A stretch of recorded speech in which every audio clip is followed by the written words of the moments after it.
Subir sir classroom YouTube চ্যানেলে সকল ছাত্রছাত্রীকে শুভেচ্ছা। দীর্ঘদিন ছাত্রছাত্রীদের সাথে যোগাযোগ থাকার কারণে এইটুকু আমার মনে হয়েছে, বর্তমানে ছাত্রছাত্রীদের মধ্যে মনোযোগের খুব অভাব। মনোযোগ কিছুতেই তারা দিয়ে উঠতে পারে না। তাই আজকে কথা বলবো এমন তিনটি বৈশিষ্ট্য নিয়ে, যার দ্বারা একজন ছাত্রছাত্রী তার লক্ষ্যকে অর্জন করতে পারবে। সেই তিনটি বৈশিষ্ট্য হলো: 1, শ্রদ্ধা; 2, নিষ্ঠা; এবং 3, পরিশ্রম। শ্রদ্ধা কি দেবে? শ্রদ্ধা দেবে জ্ঞান। নিষ্ঠা কে দেবে? নিষ্ঠা দেবে মনোযোগ। আর পরিশ্রম দেবে স্থান।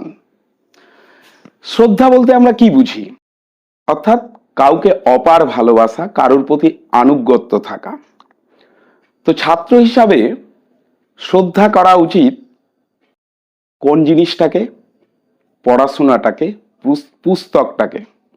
এবং যারা, সে বাবা মা হোক, মাস্টারমশাই হোক, তাদের প্রতি শ্রদ্ধা থাকতে অবশ্যই হবে।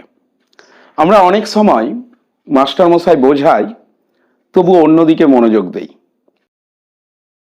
তার অর্থ মাস্টারমশাইয়ের প্রতি শ্রদ্ধাহীন হওয়া।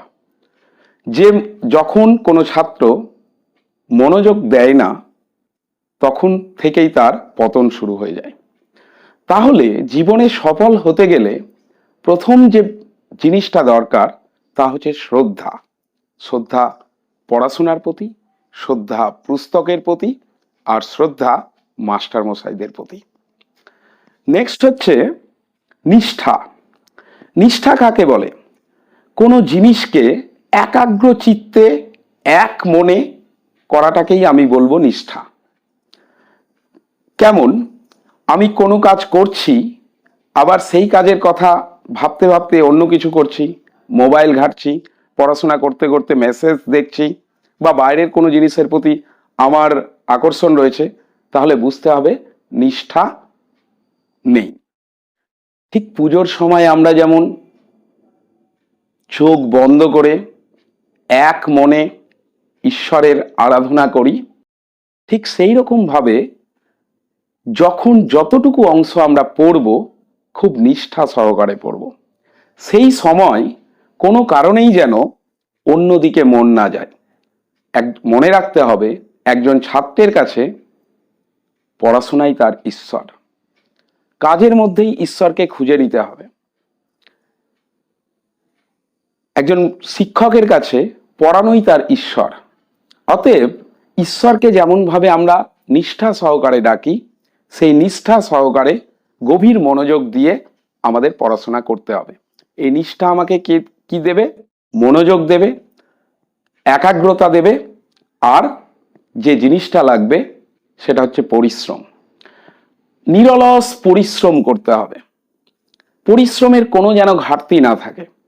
তাহলে শ্রদ্ধা বইয়ের প্রতি, পুস্তকের প্রতি এবং শিক্ষকের প্রতি, নিষ্ঠা একাগ্র মনে করতে হবে, এবং পরিশ্রম নিরলস পরিশ্রম করে যেতে হবে।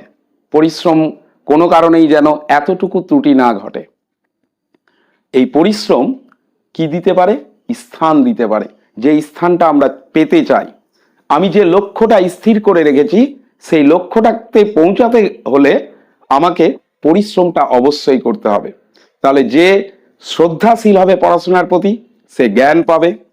যে নিষ্ঠা রাখবে পড়াশোনার প্রতি, সে জ্ঞান এবং মনোযোগ দুটোই দিতে পারবে। আর যে পরিশ্রম দেবে, সে যোগ্য স্থান পাবে। আর তিনটাই যে একত্রে দিতে পারবে, সে তো একদম উন্নতির চরম শিখরে পৌঁছে যাবে। এখন প্রশ্ন হচ্ছে যে এই বৈশিষ্ট্যগুলো আমরা নিজের মধ্যে গড়ে তুলব কিভাবে? কিভাবে শ্রদ্ধাশীল হব, কিভাবে নিষ্ঠাবান হব, কিভাবে পরিশ্রমী হব? দেখো, বর্তমান সমাজে যেখানে অনেক কিছু মনোযোগ কেড়ে নেওয়ার সুযোগ রয়েছে, টিভি রয়েছে, মোবাইল রয়েছে, আরও অনেক রকম আধুনিক জিনিস রয়েছে যার ফলে আমাদের মনোযোগ বিক্ষিপ্ত হয়। কিন্তু তার জন্য পিছিয়ে থাকলে তো হবে না, সমস্যা থেকে উত্তরণের উপায় খুঁজতে হবে। আমি জানি কোনো কোনো জিনিস বারবার চেষ্টা করতে করতে সেটা অভ্যাস হয়, অভ্যাসটা পালন করতে করতে নেশায় পরিণত হয়, আর নেশাটাই চরিত্রে পরিণত হয়ে যায়।